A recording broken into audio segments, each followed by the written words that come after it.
না আমার কিন্তু কম বেশি সব তারকাদের সাথে বেশ প্রফেশনাল সম্পর্ক, প্রফেশনাল অ্যাজ ইন যে আমি যখন সেটে থাকি আমি কিন্তু গল্পগুজব করি করি না যে তা না, কিন্তু আমি বেশি বেশি কাজে ফোকাসটা রাখতে পছন্দ করি।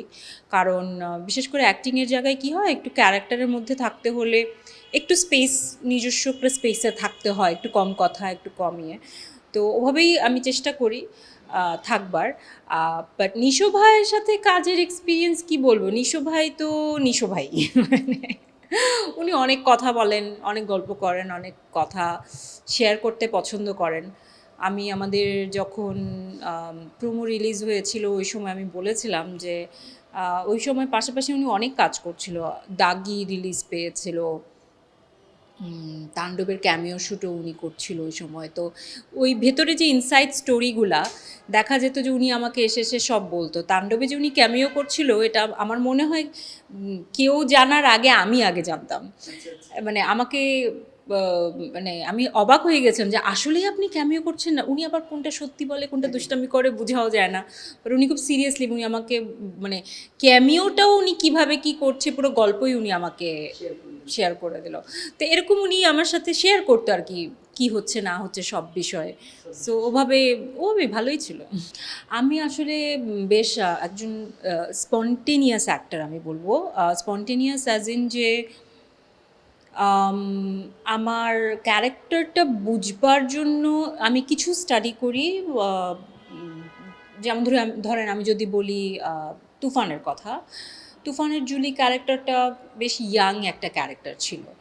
তো ইয়াং মানুষকে প্লে করার জন্য আমি দেখা যাচ্ছে যে আমি একটু স্টাডি করছিলাম, একটু রিসার্চ করছিলাম। আমি অনেক রিসার্চের মধ্যে আমির খানের একটা কথা আমি পেয়েছিলাম, যেখানে সে বলেছিল যে সে যখন 3 ইডিয়টস করছিল, 3 ইডিয়টসই তো সিনেমাটা, যেখানে সে একজন college student, young young character করছে। তো তখন উনি বলেছে যে এটা প্লে করার জন্য উনি যেটা অ্যাপ্লাই করেছে যে উনি অনেক চঞ্চল চঞ্চল তো উনি সারাক্ষণ নড়তো, ওই ক্যারেক্টারটা ওনার সারাক্ষণ নড়তো, বডি ল্যাঙ্গুয়েজটা।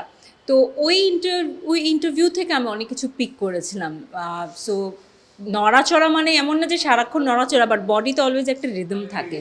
তো এরকম অনেক জায়গা থেকে আমি অনেক কিছু পিক করার নিজের মতো করে চেষ্টা করি। কারণ আমার কাছে মনে কি ক্যারেক্টার যতই সিম্পল হোক, ওই সিম্পলিসিটিটাকেও আসলে সুন্দরভাবে প্রেজেন্ট করবার জন্য তো একটু স্টাডি প্রয়োজন। সো আমি কিছু স্টাডি করি সেটে যাওয়ার আগে। আর সেটে গেলে যেটা হয় যে 2-3 দিন পার হয়ে যাওয়ার পর আমি আসলে মুডের ভিতর ঢুকে যাই। তো ওভাবেই হয়। আমি কিন্তু আয়নাবাজির সময় থেকেই, আয়নাবাজি 2016-তে রিলিজ পেয়েছে। 15-র দিকে যখন আমার কাছে এর প্রস্তাব বা অফার এসেছিল, তখন কিন্তু এত মানুষ, দেখা যেত একটা এফডিসি ঘরানার সিনেমা হতো, আরেকটা দেখা যেত যে খুবই আর্ট হাউস সিনেমা হতো, কেউ দেখতে যায় না এরকম। আয়নাবাজিকেও সবাই কিছুটা আর্ট হাউস ঘরানারই ভাবছিল। তো আমি যখন এটার সঙ্গে যুক্ত হয়েছি তখনও কিন্তু আমি যে 2-1জনের সাথে শেয়ার করেছি যারা আমাদের ইন্ডাস্ট্রিরই মানুষ, তারা আমাকে বলেছে সিনেমা করবা, সিনেমা একটা শুনলে সবাই নাক সিটকায়, ওরকম কিন্তু ছিল আজকে থেকে 10 বছর আগে ব্যাপারটা।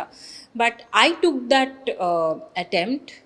ইভেন আমাকে আমার আশপাশের কিছু কলিগ বলেছিল, আল্লাহ আমি সিনেমা করলে তো দেখা যাবে যে আমার বয়ফ্রেন্ড কিংবা আমার হাজব্যান্ড, হ্যাঁ, বলবে থাক তুমি আর সংসার না করো, এরকমও কিন্তু আমাকে অনেকে কথা শোনাচ্ছিল ওই সময়। তো বাট আমি সেই চ্যালেঞ্জটা নিয়েছি because I believed in that story যেটা আমি শুনেছিলাম। I believed in the director Amitabh Reza Chowdhury এবং তার টিম, এবং যারা প্রডিউস করছিল এই সিনেমা কন্টেন্ট ম্যাটার্স, যারা যারা প্রোডাকশনে ছিল তাদেরকে আমি ভালো মতো চিনতাম, জানতাম। সো যার কারণে আমার সাহসটা হয়েছিল কাজটা করবার। এবং আপনি খেয়াল করবেন যে এরপর কিন্তু একটা ফিল্মেরও জোয়ার এসেছে, এরপর আমার মতো অনেকেরও কিন্তু আগ্রহ জেগেছে, যারা মেন স্ট্রিম নায়িকা কখনোই ছিল না, তাদের আগ্রহ জেগেছে না সিনেমা করবে। এবং আমি ঠিক যাদের কথা বললাম, যারা বলেছে উফ আমার হাজবেন্ড আমাকে এটা বলবে বা বয়ফ্রেন্ড, ওদেরও আগ্রহ জেগেছে, তারা পত্রিকায় সব জায়গায় বলে এই কথা যে হ্যাঁ আমি ভালো কাজ হলে করতে চাই এরকম। সেম রিসেন্ট টাইমেও যখন আমি আবার তুফান করবার একটা ভাবনা চিন্তা আমার কাজ করছিল, আম, সেক্ষেত্রেও আপনি খেয়াল করে থাকবেন যে অনেক দিন ধরে কিন্তু শাকিব খান হচ্ছে কলকাতার সিনেমাদের নায়িকাদের সঙ্গেই কাজ করে যাচ্ছিলেন। আমার ছবিতেও একজন ছিল।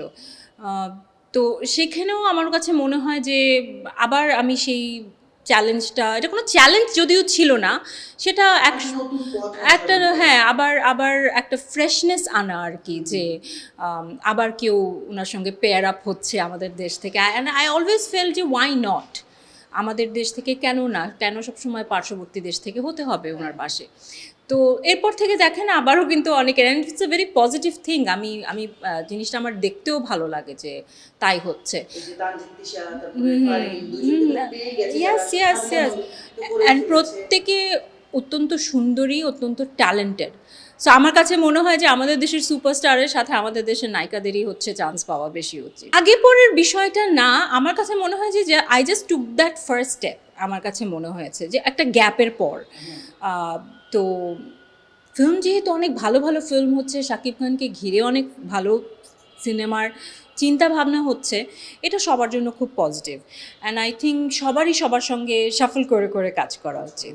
এটা আমি ওই ইন্টারভিউতে ওই ক্ল্যারিফিকেশন যে দিয়েছিলাম, সেটা হচ্ছে যে তুফানের যখন শুটিং হচ্ছিল, আসলে তো একটা সেট অফ ডেজ থাকে, 60 দিন হতে পারে, 90 দিন হতে পারে, 30 দিনের একটা, তো ওরকম একটা সেট অফ ডেজ ছিল যে দিনের মধ্যে পুরো সিনেমাটা শ্যুট করতে হবে।